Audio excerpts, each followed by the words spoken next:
الرجیم بسم اللہ الرحمن الرحیم۔ السلام علیکم۔ حضور صلی اللہ علیہ وسلم کی بیویاں ازواج مطہرات فرماتی ہیں کہ حضور صلی اللہ علیہ وسلم جب گھر تشریف لاتے تو آپ صلی اللہ علیہ وسلم ہم لوگوں میں اس طرح گل مل جاتے کہ کوئی فرق ہی نہ ہوتا ہمارے اور حضور صلی اللہ علیہ وسلم کے درمیان، یہاں تک کہ ایک آپ صلی اللہ علیہ وسلم گھر کے کام میں ہم لوگوں کا ہاتھ بٹاتے تھے، لیکن آپ صلی اللہ علیہ وسلم اذان کی آواز سن کر ہم لوگوں سے اس طرح الگ تھلگ ہو جاتے گویا کہ ہم سے آپ صلی اللہ علیہ وسلم کو کوئی تعلق ہی نہ، کوئی جان پہچان ہی نہیں۔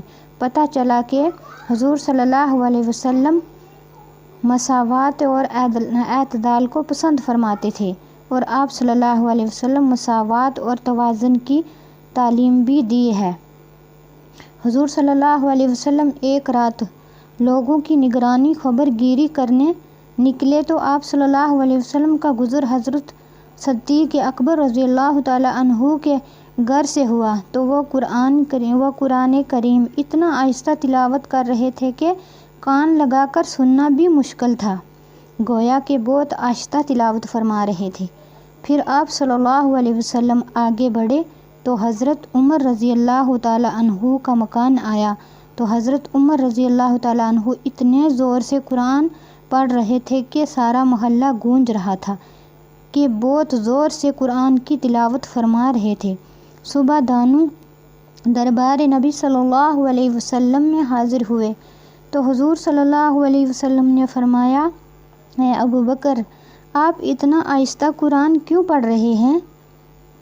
عرض کیا، یا رسول اللہ صلی اللہ علیہ وسلم، اسے پکار رہا تھا جو غائب بھی نہیں اور بہرا بھی نہیں ہے، تو پروردگار کو سنا رہا تھا جو ہر وقت حاضر و ناظر ہے۔ مجھے چلانے کی کیا ضرورت ہے؟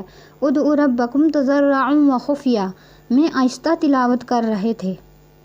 اللہ تعالیٰ تو دل کی کھٹک کو بھی سنتا ہے، مجھے چلانے کی ضرورت نہیں۔